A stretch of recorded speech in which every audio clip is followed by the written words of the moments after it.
Armando dice, ¿puedes explicar cuánto le costó a México quitarle 3 ceros a la moneda y por qué otras economías no hacen lo mismo cuando la inflación se sale de control? Pues creo que sí, pero empecemos por el final, porque claro que otros países han quitado ceros. Argentina lo hizo en 1970, 1983 y 1992. Brasil pasó del Cruzeiro al Cruzeiro Novo, luego el Cruzado, para terminar finalmente con el Real en 1994, quitando ceros en cada uno de sus cambios. Venezuela ni hablar. En 2018 le quitaron 5 ceros y luego en 2021 otros 6 ceros, pasando del Bolívar al Bolívar fuerte, luego el Bolívar soberano y luego el Bolívar digital. 11 ceros en menos de 5 años. Una locura. Países de África como Zimbabue, Ghana o Angola también. Turquía en 2005, Rusia en 1998 tras el colapso de la Unión Soviética y varios más en diferentes momentos de la historia y por muy diversos motivos. La mayoría de las veces es una medida simbólica, simplemente para facilitarnos la vida. ¿Se imaginan ir a Venezuela y que una naranja te cueste 200 mil millones de bolívares? Resulta impráctico. Pero recordemos que el dinero no tiene ningún valor por sí mismo, es solo un medio de intercambio. Les recomendaría los videos de inflación, libre flotación y desdolarización. Pero si ya vieron el de los co-conspiradores del tío financiero, saben que estamos en una nueva dinámica para TikTok. Así que por favor, déjenos sus comentarios del tipo, el dólar es un esquema Ponzi, el imperialismo no sé qué y esas cosas, para poder responder adecuadamente y no vean estos videos si quieren seguir creyendo burradas. En realidad, quitar ceros no resuelve los problemas estructurales de fondo que causan la inflación, pero si ya controlaste la inflación, puede ser útil, como dijimos, para facilitarnos la vida. En el caso específico de México, durante la década de los 80, muchos factores provocaron un incremento generalizado y acelerado de los precios. En el 82 la inflación fue cercana al 100%, en el 87 del 160%. Entre las principales razones tenemos el gasto público descontrolado. El gobierno cayó en déficit, o sea, gastaba mucho más de lo que tenía y acababa imprimiendo dinero alegremente. Por otro lado, desde los 70, México adquirió grandes cantidades de deuda, pues el gobierno estaba muy confiado con los yacimientos de petróleo recién descubiertos. Total, con eso pagamos. Pero resultó que el precio del petróleo cayó, el crédito se contrajo y pues ahora, ¿cómo pago mis deudas? Imprimiendo dinero, obviamente, ¿verdad, Maduro? Imprimir dinero es una forma de trasladar la deuda a la población. Para junio de 1992 se publicó en el Diario Oficial de la Federación el decreto para crear una nueva unidad del sistema monetario.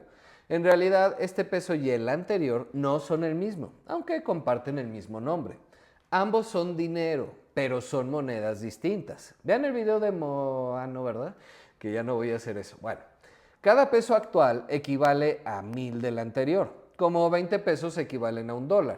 Solo que entre el dólar y el peso hay una libre flotación y entre el viejo peso y el nuevo peso hay un cambio fijo. La impresión indiscriminada de dinero fue, en este caso, porque, insisto, cada inflación tiene su propia causa, lo que provocó la hiperinflación. Recuerden que el comercio son intercambios. Tú ibas a pagar con petróleo, pero resulta que no tienes suficiente petróleo para pagar, así que todavía debes. Entonces, ahora sí, ¿cuánto le costó a México quitarle 3 ceros a la moneda? En realidad, al país, nada. O bueno, casi nada. Miren, esta es el acta número 58 de la Junta de Gobierno del Banco de México del 25 de noviembre de 1992, con máquina de escribir ternuritas. En ella se presentan los costos de la campaña de difusión del nuevo peso, sumándole da 2.700 millones aprox, de pesos viejos. La inflación en estos 22 años ha sido aproximadamente del 1000%, 976 para ser exactos. La mayor parte de esa inflación en los 90. Las causas de esa inflación son otras, por ejemplo, tema de otro video. La cosa es que 2.700 millones de hace 22 años hoy serían 2.700.000 pesos con la inflación. Pero como en 1993 le quitaron 3 ceros, hoy son 2.700 millones. ¿No les encantan las coincidencias matemáticas? Tal cual, no se hagan bolas. 2.700 millones de pesos es lo que cuesta cualquier campaña de marketing. No es mucho hoy, aunque para ti obviamente suena mucho y para mí también, pero no lo era tampoco en 1993. Lo que sí costó fue la deuda adquirida en años previos. En 1980, México debía 167 mil millones de dólares, bueno, más o menos, a valor de dólares del 2015. Hacer la referencia es importante para hablar el mismo idioma, tomar una referencia para no distorsionar los valores, lo que les encanta. Pero bueno, la cosa es, aunque Estados Unidos también imprime dinero, sí usa ese dinero para crear cosas, coches, casas, productos agrícolas, yo qué sé. Así que el valor del dólar, aunque también ha sufrido inflación, ha variado poco, pues obedece a la demanda de la moneda, además de otros convenios que se explican en estos videos pero que no verán. Tengan en mente que las cifras que estamos dando son a valor de 2015, como ya dijimos. Entonces, en 1980 se debían 167 mil millones de dólares, pero para 1987 ya se debían 627 mil millones, casi 4 veces más. En proporción al PIB, pasamos de deber el 30% a más del 100%. El PIB es la riqueza nueva que generas cada año. O sea, pasaste de deber el 30% de tu ingreso, digamos, a más del 100%. Hay que producir cosas y hacen drama por el 50% de hoy. ¿Los cuatroteístas imprimen dinero como en los ochentas? Pues hasta ahora no. Esperemos siga así.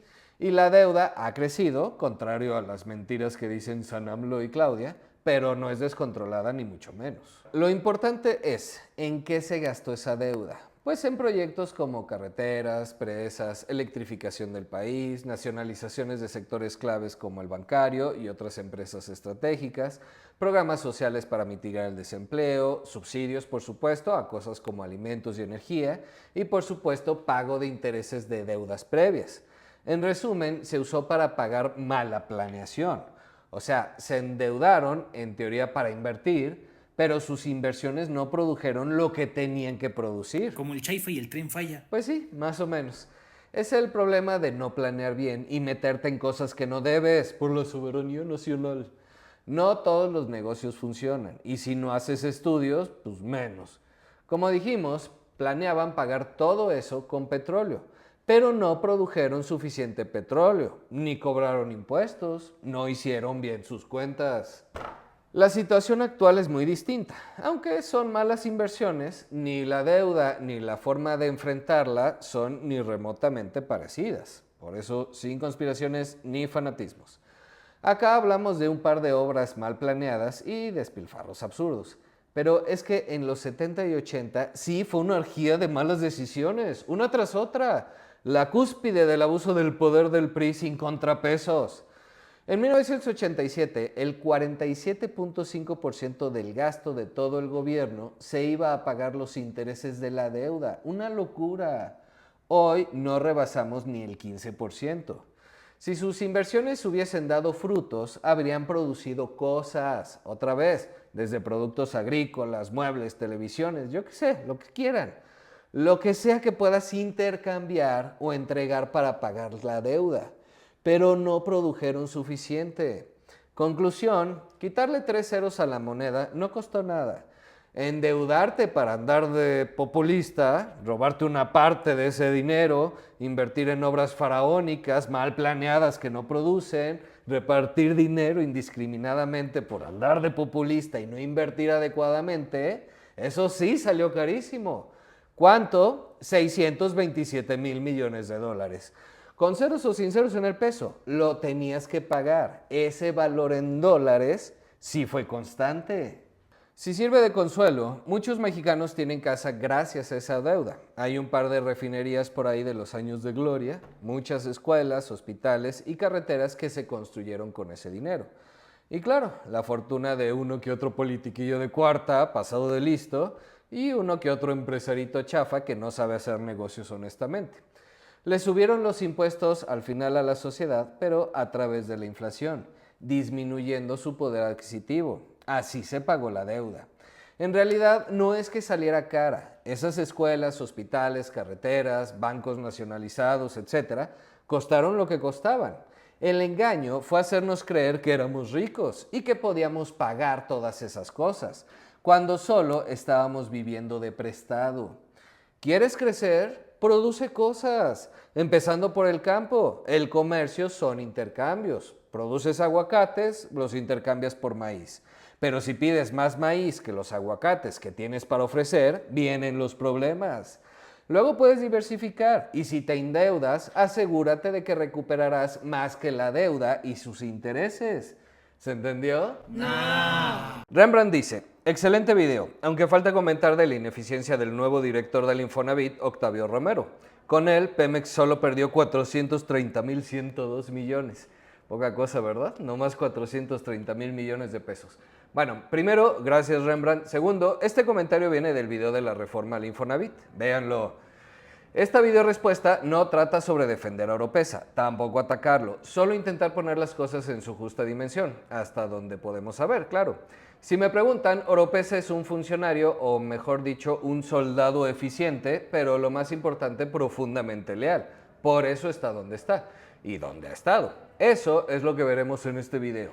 Ha sido compañero político de AMLO de toda la vida prácticamente. Fue miembro fundador del PRD en 1989, consejero nacional del mismo partido entre 1994 y 1999, además de desempeñarse como oficial mayor del Comité Ejecutivo Nacional entre 1996 y 1998, cuando AMLO era presidente de ese partido. Entre el 94 y 97 fue diputado federal por la vía de representación proporcional y en 1997 candidato a presidente municipal de Centro, en Tabasco, aunque no resultó electo.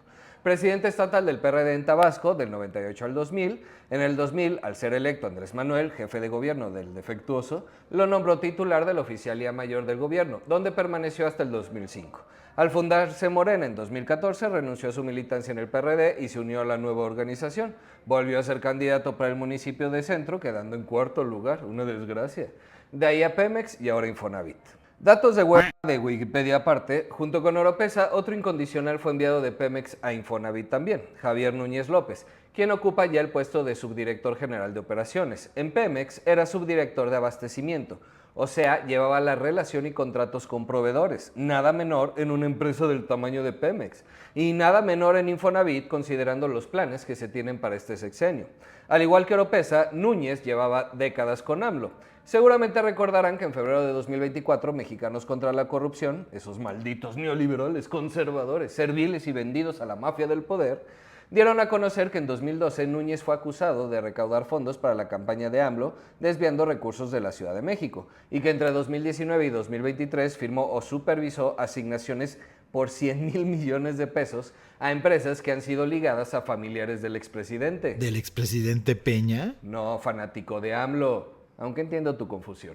Ahora, volviendo a Oropesa, fue quien dio a conocer el escandalito de María Amparo Casar en mayo del año pasado, informando que tras la muerte de Carlos Fernando Márquez, esposo de Casar, y ex coordinador de asesores de Pemex, se otorgaron pagos de pensión y seguro de vida a Casar. Sin embargo, dijo que la muerte de Márquez Padilla fue determinada como un suicidio, por lo que, según políticas de Pemex, invalidaría el derecho a dichos beneficios, calificando los pagos como indebidos y mencionó que se presentó una denuncia. Ya empiezan a atar cabos, ¿no? Febrero, escándalo de Núñez, 100,000 millones de pesos a empresas de familiares de AMLO. Creo que me faltó mencionar que Amparo Casar es presidenta de Mexicanos contra la Corrupción y la Impunidad. ¿No eran los prianistas los que robaban mucho y los del Primor, o sea, también, pero poquito? Bueno, eso son las investigaciones y acusaciones entre ellos. Por supuesto, las investigaciones de Mexicanos contra la Corrupción se sustentan en información proporcionada por el INAI. Mismo organismo en el que se basaron para destapar la Casa Blanca de Peña. Pero ahora ya no hay INAI, esa cosa incómoda que salía carísima. Pues sí, le salía cara a los políticos. En fin, no divago. La cosa es que Oropesa logró encontrarle un trapito sucio a Casar, verdad o no, de hace más de 20 años. Y en menos de 3 meses en su puesto como director del Infonavit, ha logrado detectar y destapar varios casos de posible corrupción en el organismo. Entre las linduras que encontró, señala que en 2014 se otorgó un contrato de 100 millones de pesos a Telgar Realty para administrar soluciones de vivienda, pero al no cumplir con lo establecido, en lugar de ser sancionada, la empresa recibió una indemnización de 5,000 millones de pesos autorizada por el Consejo de Administración del Infonavit. También detectó una red delictiva que involucraba a trabajadores del Infonavit, notarios y peritos valuadores, quienes otorgaban múltiples créditos sobre una misma vivienda. Hasta ahora han identificado 12,000 créditos fraudulentos sobre 1,400 viviendas, algunas vendidas hasta 4 veces el mismo año. También encontró programas de financiamiento irregulares como el Fondo de Estímulo a la Redensificación y Ubicación de la Vivienda, FERUV, que operó de 2013 a 2018, otorgando 3,000 millones de pesos a 76 desarrolladores sin procesos de evaluación adecuados. 18 de estos desarrolladores adeudan 962 millones de pesos y dejaron 700 viviendas inconclusas. Al crédito integral total, propuesto por la Dirección Sectorial de los Trabajadores, se le otorgaron 724 millones de pesos distribuidos en 20 desarrolladores para construir 9,451 viviendas. 13 desarrolladores adeudan más de 1,000 millones de pesos y el 75% de las viviendas no se construyeron. Crédito integral propuesto por las direcciones sectoriales de los trabajadores y empresarial, en 5 años solo construyó 366 viviendas, sin información clara sobre los proyectos presentados o rechazados. Y por si fuera poco, también detectó conflictos de interés con Sofomex, como Crédito para Ti, administrada por María N., me encanta, exfuncionaria del Infonavit, que recibió recursos para construir 1,543 viviendas, de las cuales 758 no han iniciado construcción, 291 están en proceso y solo 494 entregadas. O Soloimex, seleccionada para administrar 27 de 31 proyectos propuestos por el sector de los trabajadores. En este caso, el 63% de los proyectos nunca iniciaron construcción y actualmente adeuda más de 800 millones de pesos al Infonavit. Ahora, ¿todo esto es verdad? Pues seguramente algunas cosas sí, otras tendrán sus bemoles, otras hay que investigarlo. Lo que quiero que vean es la eficiencia del señor. Todos estos casos que requerirían investigaciones profundísimas, este señor las detectó en menos de 3 meses. Posiblemente informado por Murat, último director del Infonavit del PRI, justo en este periodo de tiempo de donde salen estos escándalos, que ahora es senador de Morena, quien pudo haberle dado pistas de por dónde buscar. Igual no le estamos restando mérito a la eficiencia de Oropesa. ¿A qué quieres llegar? Yo, a demostrar la eficiencia de Oropesa, que no me lo anden acusando de ser un mal funcionario. Simplemente no podemos más que suponer cosas. Y qué bueno, si son verdad, que todos estos casos se ventilen, se lleven a juicio, etcétera, etcétera. Pero, mijo, échele coco usted también. Demasiadas coincidencias, ¿no? O bueno, quién sabe. También en cuanto a Pemex, me gustaría hacer una pequeña aclaración. De los 430,000 millones de pérdidas que bien comenta nuestro amigo Rembrandt, pues se quedó corto, mijo. Eso solo fue el tercer trimestre del 2024. En el sexenio, las pérdidas fueron por 1,3 billones de pesos y pudo ser mucho más si no le hubieran aplicado condonaciones fiscales por poco más de 91,000 millones de pesos en 2023 y 79,000 en 2024. En definitiva, no entrega una empresa con finanzas sanas, pero esto no es resultado exclusivo de su gestión. El diseño institucional, operativo y fiscal no ayudan, y eso no es culpa de él. Sí, Pemex nos cuesta. Entre enero del 2019 y septiembre del 24, el gobierno federal apoyó a Pemex con 1,38 billones de pesos por concepto de aportaciones patrimoniales, estímulos fiscales y otros apoyos. Pero también generó ingresos fiscales. De 2019 a 2024, los ingresos petroleros acumulados que forman parte de los ingresos de la Federación fueron de 6,1 billones. Saquen la cuenta. Bueno, ahí se las pongo. Esta confusión de que Pemex cuesta es muy común por la pésima, garrafal y absurda estructura que tiene, en la que se le cobran impuestos y reparto de utilidades a la nación sobre los ingresos, no sobre las utilidades. Es que es absurdo. Así que obviamente luego la Federación le tiene que andar regresando dinero para que no se muera. Pero esto es así desde la fundación de Pemex y siempre ha estado mal. Y naturalmente ni el PRIAN ni el Primor están muy motivados a cambiar esta estructura. Vean estos organigramas de gobernanza de Pemex y Equinor. No echaré choro aquí, pueden ver el video de Equinor versus Pemex completito en YouTube para entender las grandes, gigantescas, monumentales diferencias en las administraciones de ambas empresas. Ambas paraestatales gigantescas, pilares de su respectivo país y monstruos de la industria a nivel global. Sigo sin entender a qué quieres llegar. Pues a nada, que nuestro amigo Rembrandt no va a andar hablando mal de un hombre cabal de pies a cabeza como Octavio Romero Oropesa, a quien solo podemos describir como un soldado fiel y eficiente de la Cuarta Transformación. Cumple con todos los requisitos, 90% lealtad, 10% capacidad. Si es fiel y eficiente al país o no, eso es otro boleto. Carlos dice, entonces darle dinero al pueblo es populismo, pero cuando se daba ese dinero a los diputados no lo es. Pues en efecto, mi querido Carlos, eso no es populismo, es abuso de poder público. Algo que se da lamentablemente con demasiada frecuencia en nuestro país y en casi todo el mundo. Este comentario viene del video en el que explicamos la eliminación de los 3 ceros en el peso en 1993. Véanlo, está bueno. Lamentablemente, algunas personas como Carlos aún piensan que el mundo se divide entre buenos y malos.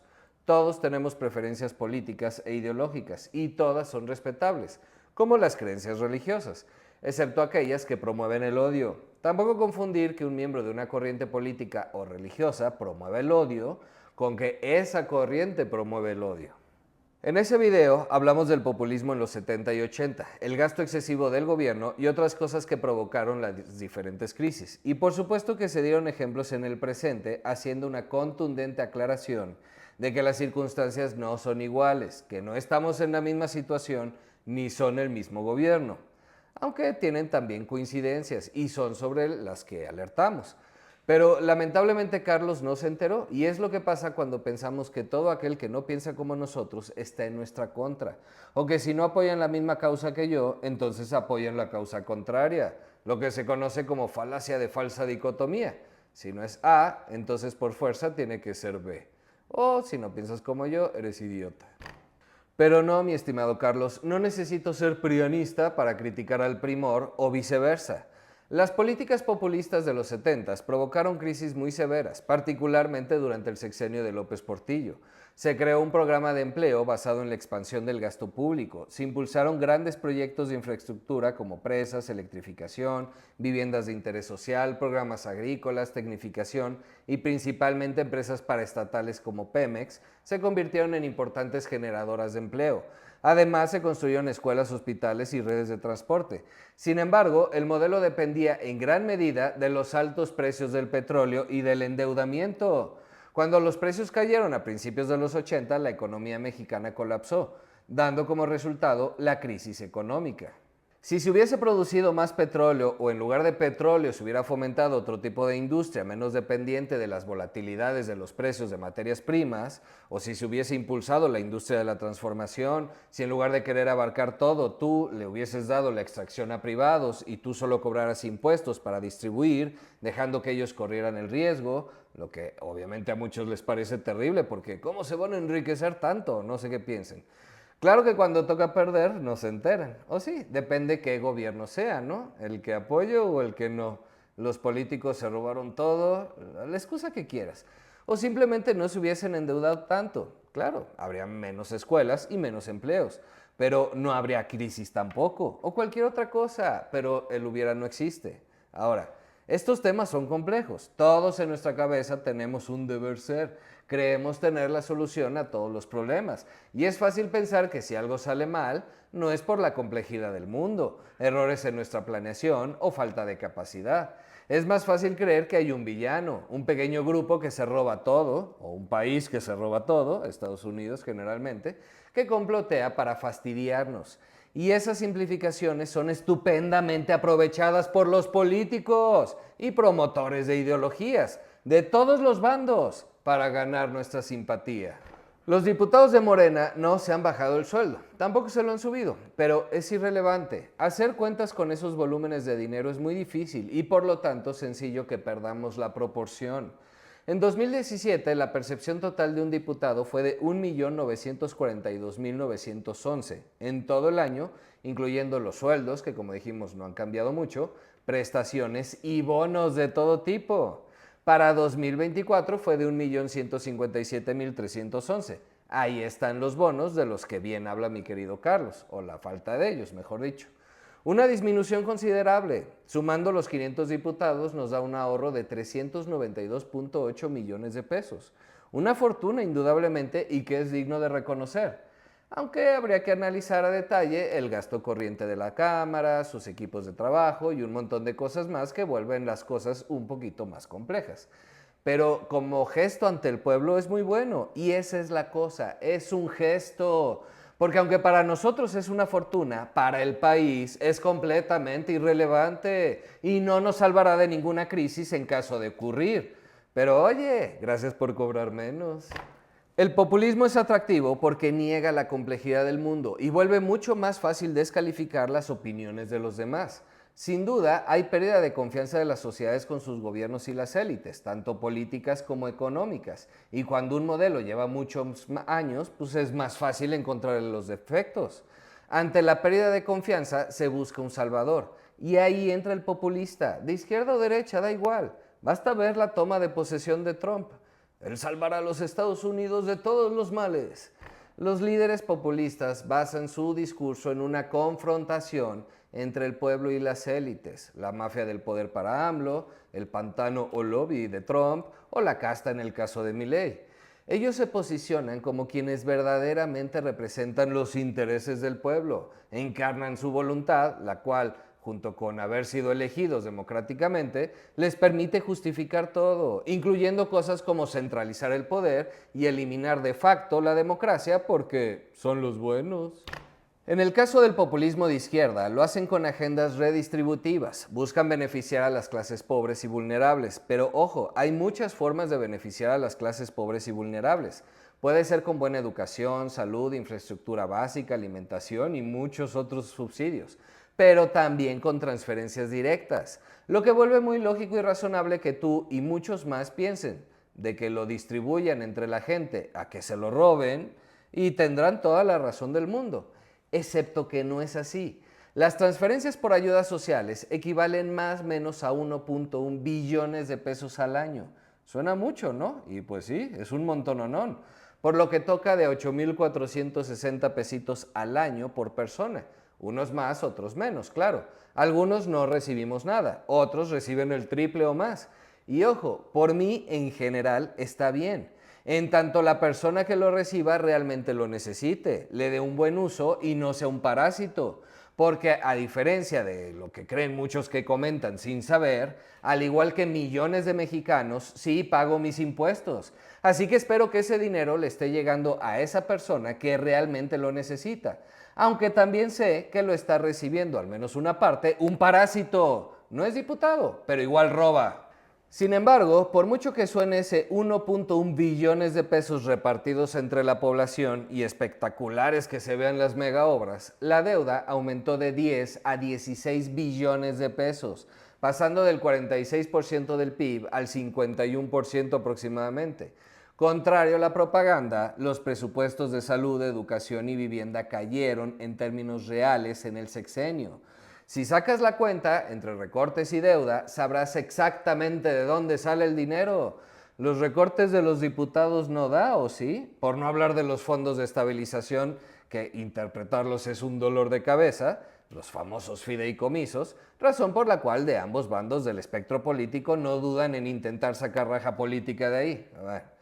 No es que solo no se den bonos los diputados o los funcionarios públicos en general se bajen el sueldo, ni siquiera que se eliminó la corrupción.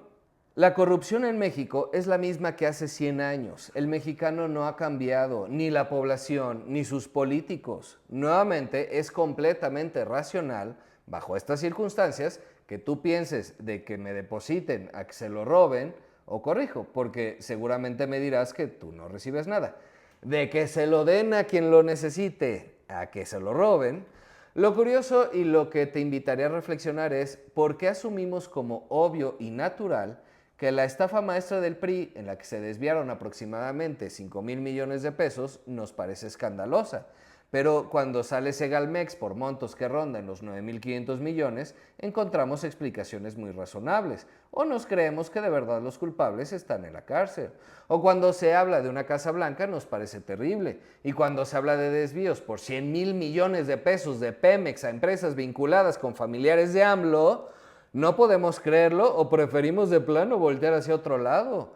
O peor aún, en todos los casos es con información del INAI que podemos conocer estos escándalos. Unos llegaron al poder incluso utilizando esa información para atacar políticamente a su competencia. Y una vez en el poder, mejor lo desaparecemos, ¿no? Porque sale muy caro.